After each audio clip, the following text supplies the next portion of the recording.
आतंकी हमला, गोलियों की बौछार, लोगों की चीखें। बॉन्डी बीच पर हुए अटैक को देखकर पूरे इजराइल में कोहराम मचा हुआ है। सिडनी अटैक को देखकर पूरी दुनिया हैरान है। इजराइल की सड़कों पर मृतकों को श्रद्धांजलि दी जा रही है, क्योंकि हमला तो सिडनी में हुआ है, लेकिन इसका सबसे बड़ा दर्द तेल अवीव में हो रहा है। वो इसीलिए क्योंकि सिडनी में यहूदी लोगों को टारगेट बनाया गया। वो अपने त्योहार हनुक्का के दौरान समंदर के किनारे मौजूद थे और इसी दौरान आतंकियों ने उन पर हमला कर दिया। लोगों पर ताबड़तोड़ फायरिंग करने वालों के वीडियो देखकर सबसे ज्यादा तनाव और गुस्सा है। सिडनी से आए वीडियो देखकर नेतन्याहू बार बार परेशान हो जाते हैं। नेतन्याहू को बर्दाश्त नहीं हो रहा कि कैसे उनके नागरिकों को इजराइल के बाहर टारगेट किया गया। नेतन्याहू के लिए सिडनी जैसे हमले अब असहनीय हो चुके हैं। नेतन्याहू बार बार बता रहे हैं कि वो इसका जवाब जरूर देंगे, लेकिन बड़ा सवाल ये है, जवाब किसे देंगे? זה לא קרה באוסטרליה. זה קרה שם היום משהו נורא. רצח בדם קר. מספר נרצחים לצערי עולה מרגע לרגע. ראינו את הרוע בשפלותו, וראינו גם גבורה יהודית בשיאה. बड़ी खबर यह है कि इजराइल ने सिडनी अटैक का ठीकरा ईरान पर फोड़ने का फैसला किया है। इजराइल की मीडिया में ईरान के एंगल से जांच की बात कही जा रही है। इजराइल की इंटेलिजेंस का दावा है कि तेहरान की तरफ से विदेशों में रहने वाले यहूदियों को टारगेट किया जा रहा है। हमले के लिए हथियार सप्लाई किए जा रहे हैं और सोशल मीडिया के जरिए हमलों के लिए भड़काया जा रहा है। यानी नेतन्याहू अपने सबसे बड़े दुश्मन ईरान को सिडनी आतंकी हमले के लिए जिम्मेदार बताकर कुछ बहुत बड़ा करने की तैयारी कर रहे हैं। सिडनी हमले को लेकर नेतन्याहू ने कहा है कि अब उन्हें पूरी दुनिया में कार्रवाई करनी होगी, क्योंकि अब दुश्मन सिर्फ इजराइल के अंदर नहीं बल्कि इजराइल के बाहर भी उसे टारगेट बना रहा है। אנחנו עומדים היום במערכה מול אנטישמיות עולמית, והדרך היחידה להילחם בה זה להוקיע אותה ולהילחם בה. אין דרך אחרת. זה מה שאנחנו עושים במדינת ישראל. इसमें कोई शक नहीं कि ईरान इजराइल का सबसे बड़ा दुश्मन है और उसने इजराइल को बार बार सबक सिखाने की वार्निंग दी है और उसके कमांडर रोज ऐसी चेतावनी नेतन्याहू के लिए जारी करते हैं। लेकिन सिडनी में हुए हमले को लेकर ईरान की तरफ से क्या कहा गया है, ये जरा गौर से समझिएगा।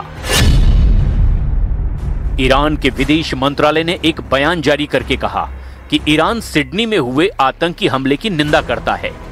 आतंकवाद और लोगों की हत्या कहीं भी हो, ये पूरी तरह नामंजूर और निंदनीय है। यानी ईरान ने साफ साफ कह दिया कि उसे इस हमले में मारे गए लोगों से हमदर्दी है। लेकिन इजराइल में इसे ईरान की तरफ से बोला गया एक और झूठ बताया जा रहा है। यानी साफ है कि सिडनी टेरर अटैक अब इजराइल और ईरान के बीच में एक और बड़ी टक्कर की दस्तक दे रहा है। टक्कर यानी ऐसा युद्ध जिसमें लड़ाई ना इजराइल में लड़ी जाए ना ईरान के अंदर, बल्कि दोनों तरफ की इंटेलिजेंस एजेंसियां आपस में भिड़ें, खुफिया ऑपरेशन करें, जिसका सबसे ज्यादा दर्द इजराइल के प्रधानमंत्री बेंयामिन नेतन्याहू महसूस करें या फिर ईरान के सर्वोच्च नेता अली खामनेई। फिलहाल सिडनी हमले को लेकर पूरा ऑस्ट्रेलिया खौफ में डूबा हुआ है और वहां के प्रधानमंत्री कह रहे हैं कि ऐसे हमलों को रोकने के लिए वो कुछ भी कर गुजरने को तैयार हैं। We are stronger than the cowards who did this. And I want to conclude finally by saying that the government is prepared to take whatever action is necessary. Included in that is the need for tougher gun laws. बताया जा रहा है कि Sydney में आतंकी हमला करने वाले बाप बेटे की कार से आईएसआईएस का झंडा बरामद किया गया। यानी सिडनी टेरर अटैक के पीछे आईएसआईएस की विचारधारा। वहीं बड़ा सच ये भी है कि सीरिया की सत्ता पर काबिज हुए अहमद अल शरा या अल जुलानी पहले तो आईएसआईएस और अल कायदा का सरगना था और दिसंबर 2024 में अमेरिका और इजराइल के खुफिया एजेंसियों की मदद से ही उसने सीरिया में बशर अल असद का तख्ता पलट किया था।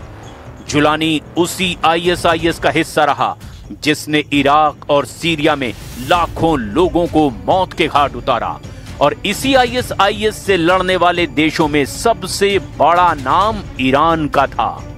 ऐसे में सिडनी आतंकी हमले में ईरान का नाम लेना इजराइल की जल्दबाजी से ज्यादा एक नए युद्ध की बुनियाद तय करने की नीति कहा जा सकता है। इस आतंकी हमले की जांच में ऑस्ट्रेलिया अपना काम करेगा, लेकिन ईरान और इजराइल की टक्कर शुरू हो चुकी है। इस हमले में दुनिया में नए युद्ध का अनौपचारिक ऐलान कर दिया गया, जो एक नहीं बल्कि कई वॉर जोन में लड़ा जाएगा। सिडनी में जब इजरायली और यहूदी पर्यटकों पर ताबड़तोड़ फायरिंग शुरू हुई तो मान लिया गया कि यह बहुत ही बड़ा युद्ध भड़काने वाला हमला है और इस अटैक ने तय कर दिया कि इजराइल के खिलाफ युद्ध का नया बैटल ग्राउंड ऑस्ट्रेलिया बन चुका है या फिर ऑस्ट्रेलिया से इसकी शुरुआत हुई है। 7 अक्टूबर 2023 को इजराइल पर हमास के हमले के बाद अब 2 साल बाद 2025 में 14 दिसंबर के दिन ये यहूदी लोगों को टारगेट कर सबसे बड़ा हमला किया गया। कुल मिलाकर गाजा, लेबनान, यमन और ईरान पर हमले कर चुके नेतन्याहू के सामने अब एक और फ्लैश पॉइंट तैयार हो चुका है जिसका नाम है ऑस्ट्रेलिया। सिडनी में समंदर किनारे हुए हमले ने पूरी दुनिया के होश उड़ा दिए। सिडनी में क्या हुआ बहुत गौर से समझिए, क्योंकि 14 दिसंबर को हुए इस हमले के बाद कई मोर्चे बदल सकते हैं, कई मोर्चे खड़े हो सकते हैं और कई मोर्चे शुरू होने से पहले ही तबाह किए जाएंगे, इसकी तो पूरी गारंटी है। पूर्वी ऑस्ट्रेलिया में सिडनी में हमला होता है। 2 बंदूकधारी सिडनी के बॉन्डी बीच पर हनुक्का त्योहार मना रहे यहूदियों पर फायरिंग शुरू कर देते हैं और इस आतंकी हमले में 12 से ज्यादा लोगों की जान चली गई, 29 से ज्यादा लोग इसमें घायल हुए। अब सवाल ये कि ऑस्ट्रेलिया ही इजराइल और ईरान की टक्कर का फ्लैश पॉइंट क्यों बनता नजर आ रहा है। ईरान ने इस हमले की निंदा की है, जबकि इजराइल बार बार बोल रहा है कि ईरान ने ऐसे हालात पैदा किए जिससे दुनिया भर में यहूदियों को टारगेट बनाया जा सके। לפני כמה חודשים כתבתי מכתב לראש ממשלת אוסטרליה. אמרתי לו שהמדיניות שלהם, אני אקריא את זה באנגלית ואחר כך אני אתרגם, לגבי המדיניות שלהם, it pours fuel on the anti-Semitic fire. It encourages the Jew hatred now stalking your streets. Anti-Semitism is a cancer. It spreads when leaders stay silent and you must replace weakness with action. अगस्त 2025 में Australia के प्रधानमंत्री Anthony Albanese ने कहा था कि Iran कम से कम 2 हमलों का मास्टरमाइंड रहा है जिसमें यहूदियों को निशाना बनाया गया। इस दौरान 2 घटनाएं हुई थी, जिसमें एक सिडनी के एक रेस्टोरेंट पर हुआ हमला और दूसरा मेलबर्न के सिनेगॉग में आग लगाने की कोशिश। तब मामला इतना बढ़ा कि ऑस्ट्रेलिया ने तब ईरान के राजदूत को निष्कासित कर दिया था। तेहरान में ऑस्ट्रेलियाई दूतावास में काम भी बंद कर दिया गया था। ऑस्ट्रेलिया ने ईरान के रिवॉल्यूशनरी गार्ड्स को भी आतंकी ग्रुप घोषित करने की तैयारी की थी। यानी ईरान और ऑस्ट्रेलिया के बीच डिप्लोमेटिक गतिरोध इस कदर बढ़ा कि दोनों देशों के बीच टेंशन मीटर रिकॉर्ड तोड़ चुका था।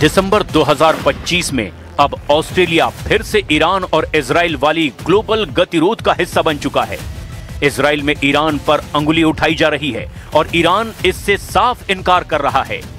वहीं नेतन्याहू कह रहे हैं कि वो तो बदला लेकर रहेंगे और यही वजह है कि ईरान और इजराइल के बीच युद्ध वाले हालात में सिडनी आतंकी हमले ने तेजाब डालने का काम किया है।